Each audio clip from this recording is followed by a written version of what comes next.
Príjemný dobrý večer, vážení priatelia. Vítajte pri sledovaní druhej časti besedy s archeológom Petrom Harčárom.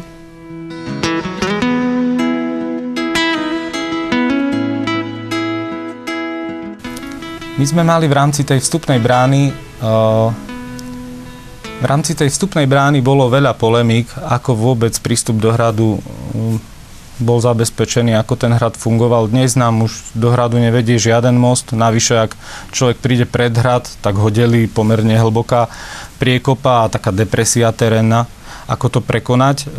Na základe toho, že beží tam archeologický výskum, ale aj architektonicko-historický, to môžem poviem aspoň základný rozdiel. Archeológia je to, čo riešite v zemi a architektonicko-historicky práve tie stavebné veci, ktoré sa dochovali dodnes a ich vývoj, tak spolu s kolegovcami po konzultáciách všakovakých možných i nemožných a výmene názorov ostrých i menej ostrých a nakoniec ozaj v takej zhode a v takom aj radosti, že sa dospieva k nejakému rozumnému výsledku, sme prišli na to, že ten spôsob vôbec premostenia, nemáme tam pravdepodobne klasický padací most a už si to dovolíme tvrdiť, že nie pravdepodobne, ale takmer 100%.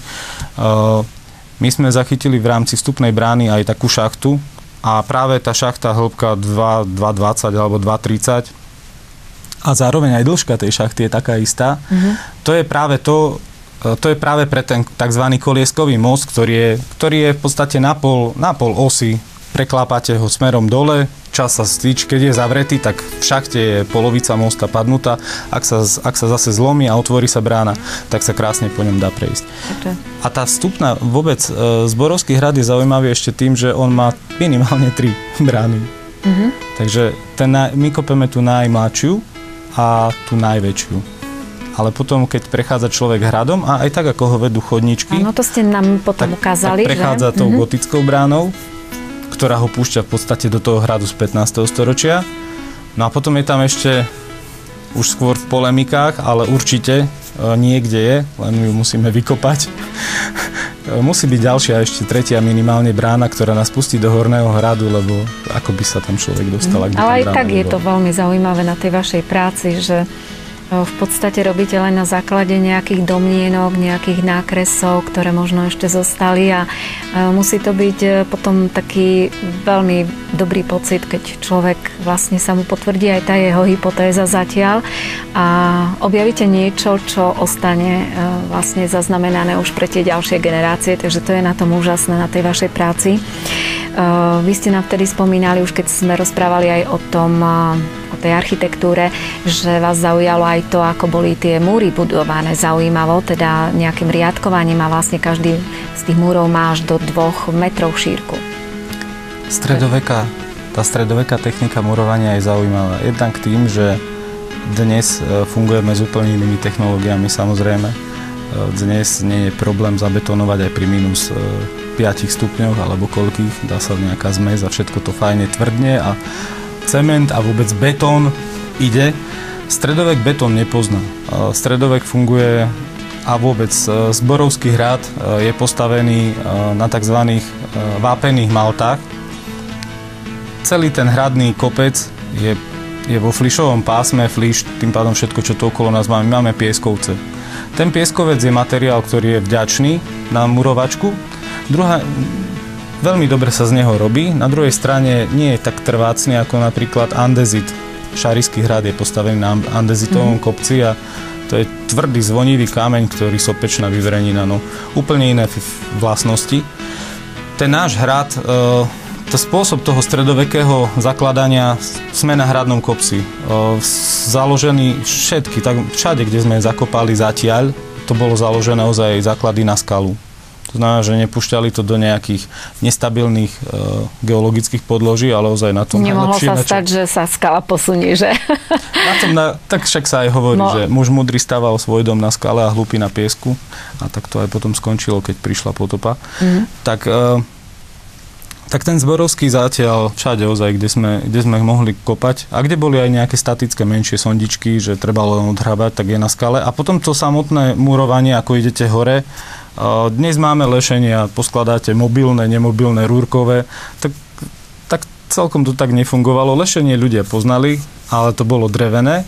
A potom na Zborovskom hrade je práve to takzvané riadkovanie. To znamená, že v rámci Múriva je tam taký krásne čitateľný riadok a ktokoľvek z ľudí príde a keď sa zadíva na ten charakter Múriva, zapozerá, tak zhruba každý meter je pekne oddelené Múrivo, teda taký riadok v Múrive kreslený, spravený, ktorý súvisí práve s tým, že takzvaný, oni sa to aj tomu hovorí, že to sú také denné dňovky sa tomu hovorí, ale tak určite to deň netrvalo. To by išli príliš rýchlo, asi jak pili. Za 3 dní by bol hrad postavený. Ale v rámci tých úsekov hradieb alebo tých bášt sú tie riadky a na ten riadok sa potom kládlo vždycky priečne do toho Múriva, sa zamurovalo lešenie. A to lešenie ste si postupne stavali. To znamená, že keď som bol v 2 metroch, tak ja som postavil prvé vstojky, spravil si preklady.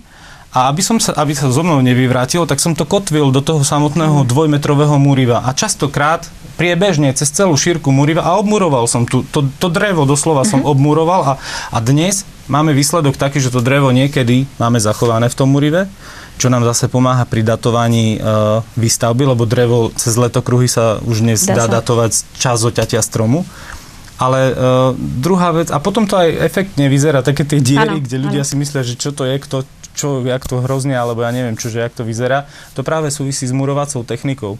Ak zase vyšli vyššie o ten meter, zase si to zakotvili do Múriva a tak vznikajú. To je len dôkazom toho, že naši predkovia boli múdri aj v tomto smere. A vysuté lešenie ešte poviem. Áno.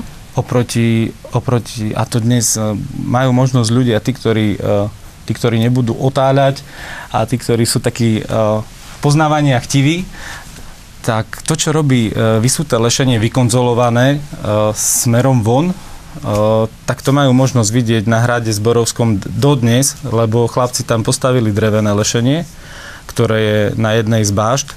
Vyzerá to veľmi efektne a hlavne je to veľmi funkčné a pomerne lacné, lebo ak by sme mali stavať lešenie v dnešnej dobe od vrchu po spodok, tak by sme tam zužitkovali neuveriteľné kubiky dreva. A tým, že dodnes máme zachované tie kapsy v Múrive, tak sa to len prestrčilo, vykonzolovalo a dodnes je to funkčné. Že ste to využili v podstate? Využili sme staré lešenárske kapsy a murovanie a oprava pokračuje.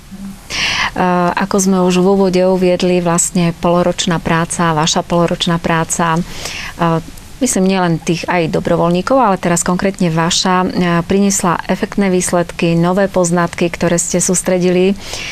Postupne, krok po kroku ste venovali ich identifikácii, popisu.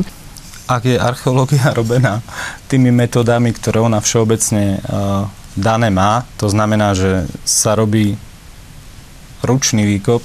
Ručný nie preto robíme ručný výkop, že by sme potrebovali si dokázať, aký sme silní, ale pretože ak tam pustíte niekde do terénu bagrik, ktorý naraz zoberie pol kubíka zeminy, tak všetok ten materiál, ktorý tam eventuálne je, on vyhodí von. Ak to odkrývate ručne, a archeológia častokrát beží, tak v hrubých veciach beží s krompáčom, ale potom v tých s jemnými špachtľami, s jemnými škrabkami, špicatými keľňami a všetkým možným, čo sa nám zdá, že je dobré.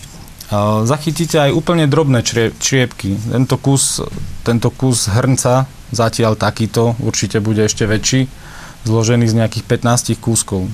Áno. Ak sú na tom oni sústredené v nejakej vrstve, v nejakej úrovni 1,5 m, od 1,5 m dajme tomu po 1,70 m. Hej, sústredené. Ak sa robí tak, ako sa má, tak tým pádom všetko zachytíte, viete to dať dokopy. Ale my to nedáme dokopy preto, aby sme mali plné múzea, lebo však dobre, niekto povie, že tých predmetov už také kvantum. A hlavne ste nakopali 15 000 črepov a dokopy ste reálne zložili 300, to pre 300 črepov má zmysel sa tak... ono to posúva to naše poznanie.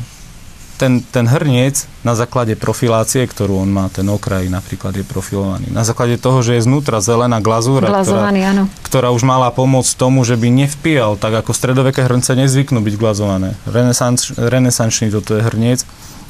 Tie už zvyknú byť glazované a práve napríklad tá výzdoba, on tu má takú jemnú vlnovku, to potom môžeme ukázať divákom a má také tzv. Rebrovanie. To je zase charakteristika, ktorá renesancia je strašne dlhé obdobie. A toto je záležitosť, ktorá ide v tej staršej renesancii. Takže na základe týchto charakteristík potom aj my vieme povedať, že aha, tak toto je hrniec z prvej polky 16. storočia a tým pádom celá tá úroveň, ktorú my tu máme, vznikla v tom období. No a sme niekde, si vymyslím, a toto je konkrétne z objektu tej vstupnej brány, tá tiež mala kopec vývojových fáz. Na začiatku bola postavená taká, potom pristávali to, tak spravili ďalšie poschodie. Určite, že pre ten život hradu, a to poznáme aj na dnešných stavbách, spravíte to, čo musíte, pustíte prevádzku a jak to samo na seba v úvodzovkách zarába, tak si pristavujete, rozširujete. Pre život toho hradu tá vstupná brána bolo potrebné ju spraviť v nejakej účelovej verzii, ale ona potom mala množstvo všelijakých prerábok, dorábok, niekto ju dobíjal, čo si padlo, tak to prilepili a práve cez tie hnutelné veci, hnutelné nálezy teda, ktoré sú v tých vrstvách jednotlivých a vo väzbe na tie murované veci, nám sa krásne vyskladáva taká skladačka a taká detektívka sa skladá, nakoniec prijete k pachateľovi. Áno, čiže vlastne musí to prejsť ešte tým konzervovaním, respektíve nejakým... Dáva sa to dokopy. Jedna z vecí môžem ukázať zhodou okolností, teda vybral som si ten, lebo tu na vrchu je dobré, ak človek aspoň trošku vie kresliť, ak nevie kresliť, kreslia kresliči. Potom samotný ten predmet sa vždycky zvykne, to je ozaj taká pracovná kresba, ktorá bude v budúcnosti úplne ináč prerobená zase do digitálnej verzie.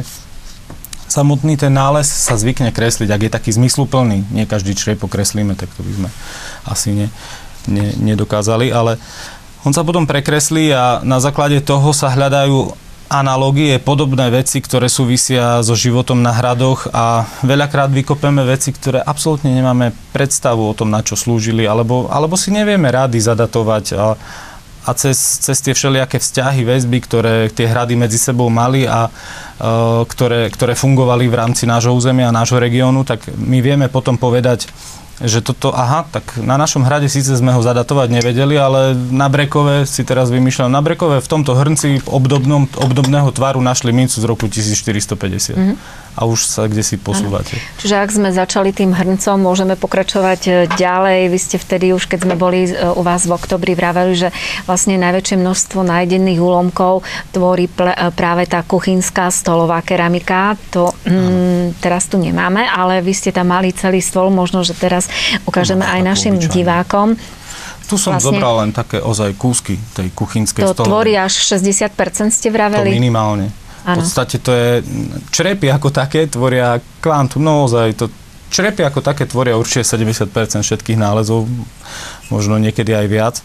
Že predsa tá kuchyňa bola dôležitá, nie len teraz je, ale hlavne aj v tom stredoveku alebo staroveku, pretože to odkrýva, posúva aj vás v tom zisťovaní ďalej. Viete, ono to funguje s tým, že to, čo máte hodnotné a čo veľa stojí, to si vážite. Ak si ten... budem hovoriť o gazdoch v dedinskom prostredí, zadovážil nejaký dobrý remeň kožený s peknou práckou, tak on ho šetril. Navyše však len ho tak nepohodil a tým pádom my vykopeme stredovekú dedinu a nájdeme 4 pracky a to je všetko, čo súvisí s nejakým odevom, si myslím, kým ako vravíte, tej kuchynskej keramiky na kíla, na desiatky kíl, niekedy na stovky kíl hrncov.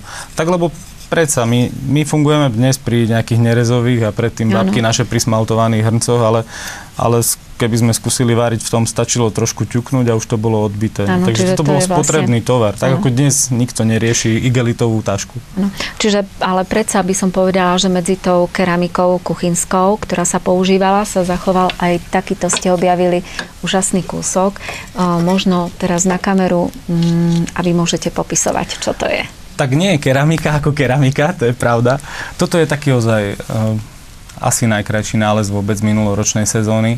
To je tzv. Habánska keramika alebo majoliková keramika. Vyložene sa jedná o import. Takáto keramika sa v našom prostredí bežne nevyskytovala. Navyše ani obyčajný človek si ju nemohol dovoliť. Ak ste si všimli predtým, ako som tie črepy mal v ruke, to boli do červená vypálené veci. Toto má takú peknú bielu polevu, ale aj samotný ten črep a na dne to krásne vidno, je biely. To znamená, že už tá kvalita tej hliny je úplne kdesi inde posunutá, je z južného Slovenska, pretože tam sú práve také tie hliny, ktoré keď vypálite, tak nejdú ani do červená, ani do čierna, ako naše hliny, ale idú práve do takejto bielej farby. No a habáni ako majstri remesla hrnčiarského robili práve takúto keramiku a tieto nálezy sa dostávali práve na kráľovské, na šľachtické dvory, do zemanských, ale do ozaj bohatých zemanských kúrií a bežný človek sa k tomu ani nedostal. Vykopali sme minulého roku niekoľko desiatok kubíkov zeminy, prešli sme niekoľko tisícov črepov a keď hovorím o tisíckach, nepreháňam. A jeden nález práve takejto honosnej nádoby sa nám našiel. Ona je ešte pekne zdobená takzvanými glazúrami, žltá, modrá. Ano. Takže aj to maľovanie, spôsob prevedenia. Bežný dedinský hrnčiar by to nedokázal. Navyše ona ešte je zaujímavá, tá habánska keramika aj v tom, že už to, čo má porcelán potom neskôr, že má svoju značku a vieme dodnes, keď nájdete kúsok porcelánového značku, nájdeme presne dielňu, v ktorej sa oblasti robilo to Európy, tak aj tí habáni si svoju keramiku značili. Nešťastie tej našej nádoby je, že ona tam značky má, ale akurát sú akurát v tej časti, ak môžem teda pozrieť, oni sú akurát tu na odbité. Tu je jedno signovanie a tu je druhá iniciála. No ale zatiaľ sme neprišli na to, aký hrnčiar to robil, lebo je to odbité. Čiže to je zároveň taký dôkaz, ja sa bojím toho teda aj dotknúť, aby sa to nerozbilo ešte viac, ale vidím, že vy to tak... Tie črepy sú lepené, oni zvyčajne, aj keby to spadlo, tak sa to rozbije na inom mieste. Vrátim sa ešte k tomu, že vlastne aj to je dôkaz toho, že ten obchod fungoval zrejme. Určite to fungovalo a to také parádne, takýto typ nádoby v podstate demonstroval aj spoločenské postavenie. Dobre, takže môžeme pokračovať hneď odtiaľ. Toto myslím, že je z kachľovej pece. Áno, to je kachlica. Tak tie kachľové pece, dodnes poznáme kachľovec ako úžasnú vec. Kachľovec vôbec, my keď sme ešte chodili do školy a učili sme sa kachliarstvo v rámci stredovekej Európy, tak prvá vec, ktorá nám bola prizvukovaná a ktorú každý z nás musel pekne zopakovať potom profesorovi, ktorý to prednášal. A ono to je pravda, že kachliarstvo predstavuje revolúciu v kultúre bývania. Kým pred vymyslením kachľovej pece sa fungovalo v nejakých otvorených kúreniskách, respektíve v krboch, ktoré aj keď sa nahriali, tak to všetko teplo cez ten malý otvor vyšlo dovnútra a cez ten veľký dymník odišlo von. Tá kachľová pec je úžasná v tom, že ak sa kachle nahrejú, tak, a to poznám aj ja, ešte si to pamätám. Udržujú to teplo. Takže to celú noc dokázalo byť teple a tie kachle sú preto tak pekne zdobené, lebo sme zase v prostredí hradu. Ale štandardné renesančné kachle sú takéto. Pekne zdobené, ale potom pokryté to tak polevou, tou glazúrou. A tieto kachle sú zo vstupnej brány, táto kachlica, alebo aj, môžeme ukázať, a dám to vám do ruky. Áno. Alebo aj táto kachlica napríklad, pekný rastlinný motív na nej, zo vstupnej brány.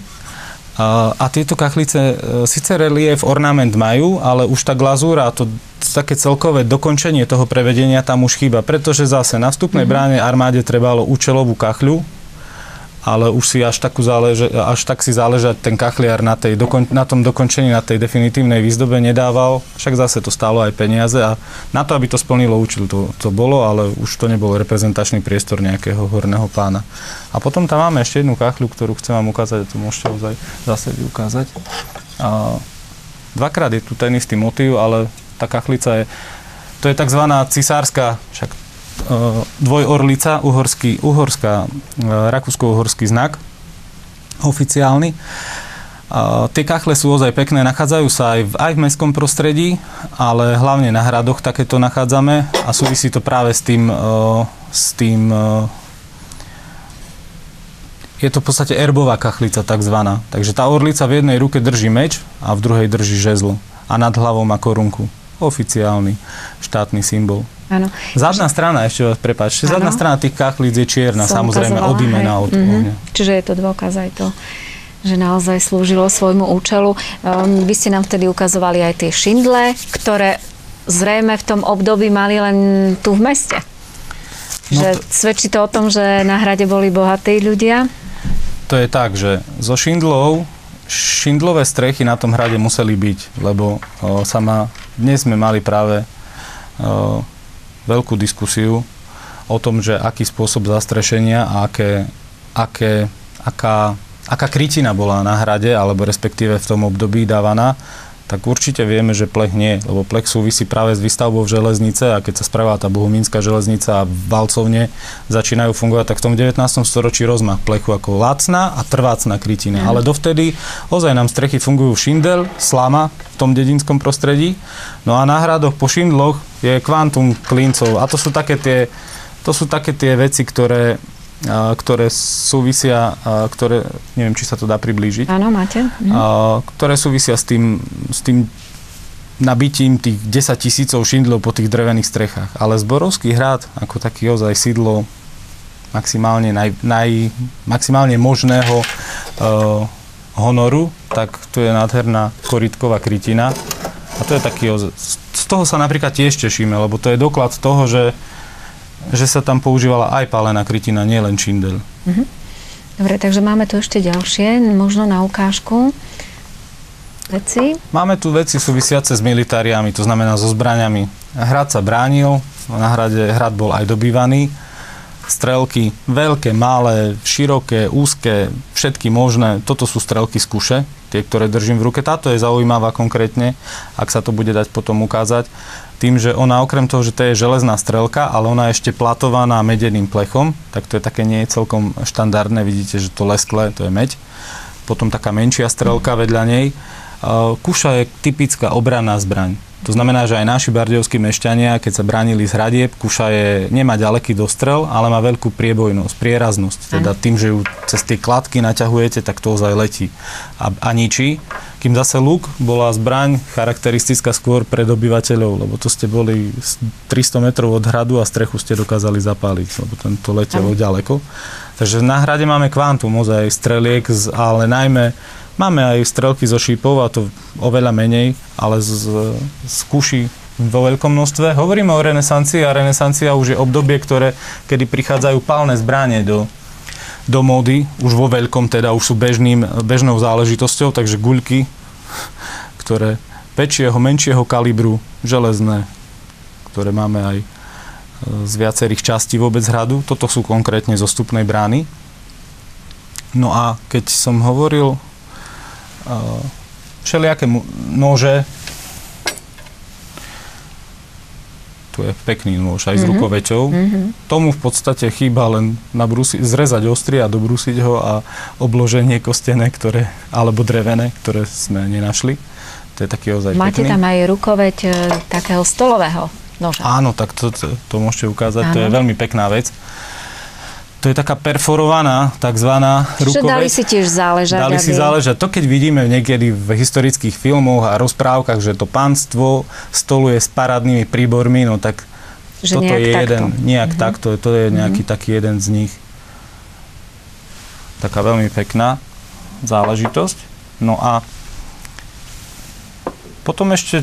No a skúsme porozprávať. Ešte tu máme aj ostrohu, prepáčte. Áno, nech sa páči. Toto zase súvisí s ostroha ako taká typická pomôcka pre jazdectvo. Hej, ona je zlomená, ale si to viete predstaviť. Túto časť ste pripli na koniec pety. Áno. A tu nám chýba koliesko a bodec, ktorým sa poháňalo koňa. Takže. Takto ste tiež objavili zaujímavosť. Je to taký detail. No a napokon ja by som poprosila o tých fajkách niečo porozprávať, lebo to sme sa na tom zasmiali spoločne, že na tomto Zborovskom hrade fajčili ako Turci. Takže ja ukážem teraz naozaj celistvú fajočku. Keď sme túto fajku našli sme ju predposledný deň terénnej časti výskumu, predposledný deň kopania v novembri neskorom. Myslím, že 30. novembra je tento nález vytiahnutý zo zeme. Je to v priestore tej šachty pre ten koliskový most, ktorý som spomínal, úplne na dne. Takže keď utekal z hradu, alebo keď neviem čo, tak mu to tam spadlo a keďže to bolo 2,5 metra, tak už sa po ňu netrepal. Je veľmi pekná tá fajka. Keď sme ju našli, tak prvé, čo mi povedali chlapci, že No tak kedy kupujeme tabak, kedy pokúrime? Že by ste to vyskúšali, hej? Lebo to zadymenie, ktoré tam je, to nie je od nás. No veď práve, že tu je ešte to zadymenie vidieť. Zrejme to bol tuhý fajčiar. Zrejme to bol tuhý fajčiar a pri takýchto nálezoch veľmi dobre sa rozpráva príbeh. Áno. Lebo takýto nález veľmi dobre sa tu dá dať nejaká interpretácia. A to napríklad aj tá, ktorú som povedal. V priestore vstupnej brány utekal vtedy a vtedy, pri dobývaní hradu veľký trmol vrmol, spadla mu fajka, už po ňu nešiel.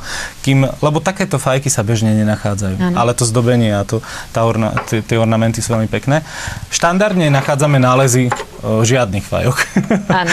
A na Zborovskom hrade, ktorý je zaujímavý ozaj tým množstvom, ja som aj vravel, aj sme sa smiali však viackrát, že fajčí ako Turek.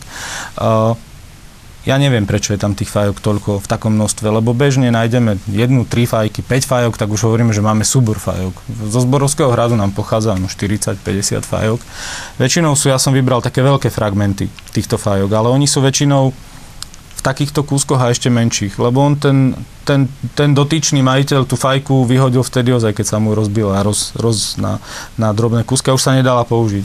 Takže ten predošlý nález, ktorý sme videli ozaj takou raritou. Zaujímavosťou tých fajok, keramické fajky samozrejme, nie sú kostené, ale keramické. Každá má iný tvar, zdobené glazúrou. Ako keby si ich každý sám vyrábal. Ako keby si ich... V tom 19. storočí nám potom začínajú tzv. Kremničky. To už sú fajky, ktoré sú kremničky podľa kremnice, v ktorej sa robili. To už sú fajky, ktoré idú manufaktúrne robené.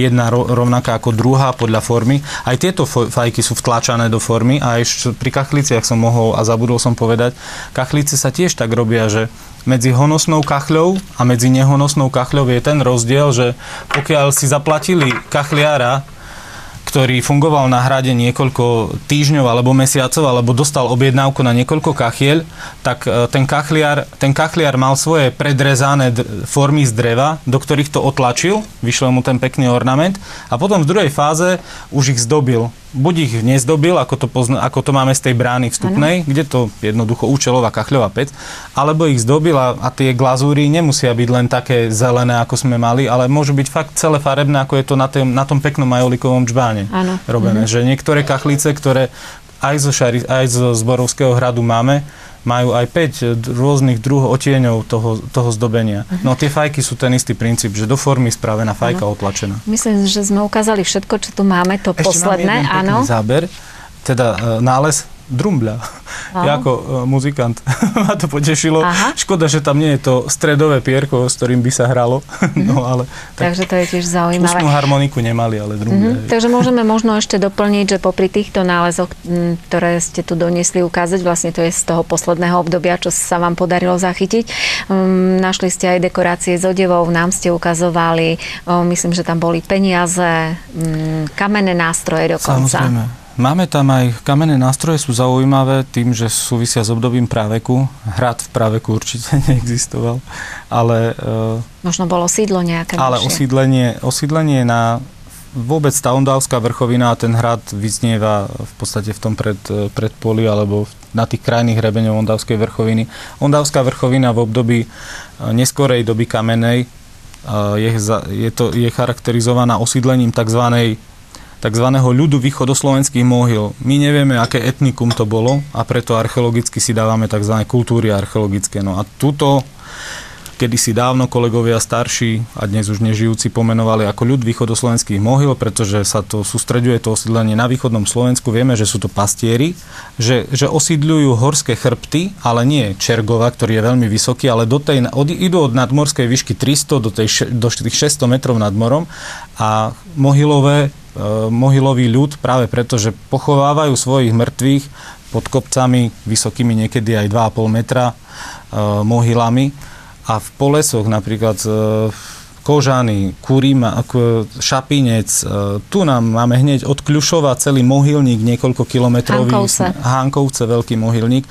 No a tie nálezy, ktoré máme zo Zborovského hradu, To sú kamenné predmety, to znamená, že oštiepaný kameň, vtedy železo ešte ľudia nepoužívajú, a aj na obyčajné spracovanie kože, respektíve na odrezanie mäsa používajú kamenné nožíky, tak my tam máme úlomky práve z tých predmetov. Že mohli sa týmto pohorím teda určite presúvať. To súvisí, hej? Na 90% to súvisí s tou práve kultúrou, o ktorej hovorím. Dobre, takže v krátkosti verím, že sme našich divákov zaujali aj tým, čo ste povedali, aj tým, čo sme ukázali, čo pred vami stojí v tomto roku, aké ciele ste si stanovili ako archeológovia. Tak my tento rok, sezóna v tomto roku nám začala v podstate už minulý týždeň. Začali sme robiť archeológiu v polygonálnej bašte. Tam je ten terén značne navýšený, takže postupne prechádzame jednotlivými vrstvami, znižujeme. Výsledok bude, veríme tomu, že v priebehu tejto sezóny sa nám podarí odokryť ešte celé jedno podlažie tej polygonálnej veľkej obrovskej bašty, lebo tie klemby a všetky tá suť, ktorá sa poprepadala z horných partií do toho spodku, vytvorila 2,5 metrový zásyp opäť, 2,20, 2,30, na ktorom mieste ako. Takže toto odokryť. No a čaká nás dokopanie vstupnej brány. Na vstupnej bráne teraz aktuálne beží oprava koruny najvrchnejších murovaných častí hradu. A tieto koruny, keď chlapci murári dorobia, tak my by sme ešte zostávajúcu časť brány chceli dokopať, dorobiť, aby sa dala prezentovať potom pre verejnosť. No a ešte potom veľa iných vecí, ale... Takže aspoň tie základné teraz chcete zvládnuť. No a ja som tú istú otázku, aké výzvy stoja pred samotným občianskym združením na záchranu Zborovského hradu, položila aj pánovi Kaminskému. Rok 2013 je vlastne už 4. rokom našich aktivít. Tento rok začal možno, že nie tak, ako sme si predstavovali, pretože boli určité problémy s peniazmi. Verím, že sa to podarí vyriešiť. Tento rok chceme všetky svoje sily vložiť do opravy koruny vstupnej brány. Táto brána je veľmi dôležitá, lebo je to určite taký monument a všetci návštevníci prechádzajú touto bránou. Chceli by sme potom pokračovať na obrovskej palacovej západnej bašte, ktorá sa nachádza v strednom hrade. Táto bašta je veľmi staticky narušená a znova mnohí ľudia hovoria, že je to ozaj doslova výzva a ak sa nám to podarí zrealizovať, tak si myslím, že budeme veľmi spokojní a šťastní. Chceli by sme potom pokračovať v stabilizácii niektorých ďalších častí hradu. Sú tam v paláci severná a južná palacová stena.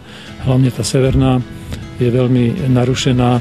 Pokiaľ by sme ju nedokázali zachrániť, tak ten palác by veľmi utrpel. Už by nebol taký kompaktný, ako je teraz. Riešime aj takéto otázky, ktoré možno, že turisti veľmi nepostrehnú. Je to prístupová cesta z Dolej Luky, ktorá sa sústavne, systematicky opravuje a opravuje. Udržiavame historickú cestu, to je ďalšia taká veľmi pekná časť, ktorú riešime už vlastne 4. rok. Veľa práce nás čaká pri údržbe zelene na hrade, na samotnom hrade. Hrad má veľkú rozlohu a niektoré nadvoria, to najväčšie, treba pokosiť 5 krát. Tu by som chcel vyzdvihnúť znova dobrovoľníkov. Chodia nám pomáhať starostovia z okolitých obcí.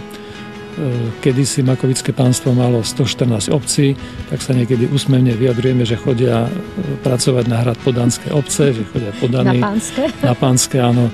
Takže toto je tiež taká veľká práca, ktorú treba systematicky vykonávať, aby ten hrad vyzeral tak, ako má vyzerať.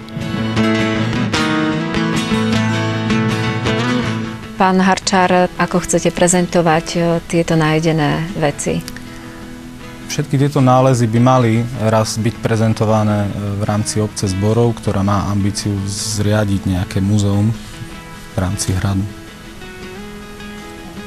Ďakujem vám za vašu návštevu u nás v štúdiu, za to, že ste doniesli aj tieto nálezené fragmenty, samozrejme za vašu prácu.